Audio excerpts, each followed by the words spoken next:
Hello everyone, সকালে ঘুম থেকে উঠে সব কাজকর্ম সেরে চলে আসলাম আমি পুজো দিতে। এই দেখো ঠাকুর ঘরে সব কিছু বাসনপত্র পরিষ্কার করে নিলাম। আজকে তো বৃহস্পতিবার, তাই অনেক কাজ আছে ঠাকুর ঘরে, সব কাপড় চেঞ্জ করতে হবে।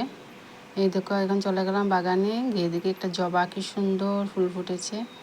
আর আমার বাড়িতে 3 রকমের আজকে ফুল আছে, 3 রকম ফুল দিয়ে পুজো দেবো। এই দেখো 3টে গোলাপ ফুলও ফুটেছে, এই দেখো 3 রকমের ফুল হয়েছে। এই দিয়ে পূজা দেবো। সত্যি নিজের গাছের ফুল দিয়ে পূজা দিতে অনেক ভালো লাগে, ফ্রেশ পাওয়া যায়।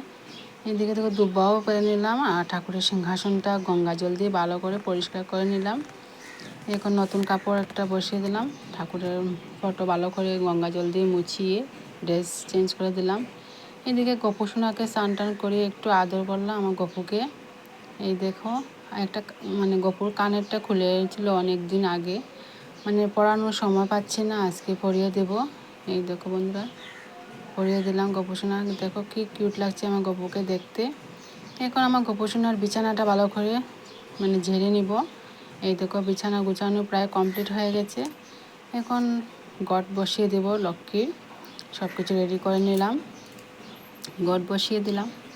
আমার ছোট্ট একটা মিনি ব্লগ তোমাদের কেমন লাগলো বন্ধুরা কমেন্টের মাধ্যমে জানিও। এদিকে দেখো ভোগের মধ্যে আপেল দিলাম, আর তুলসী পাতা আমাদের বাড়িতে একদম নেই। এই দেখো পুজো দেওয়া প্রায় আমার কমপ্লিট হয়ে গেল। তারপরে চলে যাব আমি রান্না করতে। কি রান্না করি দেখি।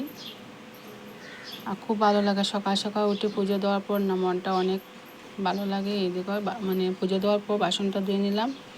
এখন যাই রান্না করে। এই দেখো আজকে আমার পছন্দের সবজি আমার হাজব্যান্ড নিয়ে এসেছে। এদিকে চা বসিয়ে দিলাম সকালে, আর এটা মধ্যে ডাল বসিয়ে দিলাম, শাক দিয়ে ডাল দিয়ে করবো। আজকে বৃহস্পতিবার, তার জন্য আমি আলতা একটু পরিয়ে নিলাম। সবাইকে বাই, দেখা হবে নেক্সট ভিডিওতে।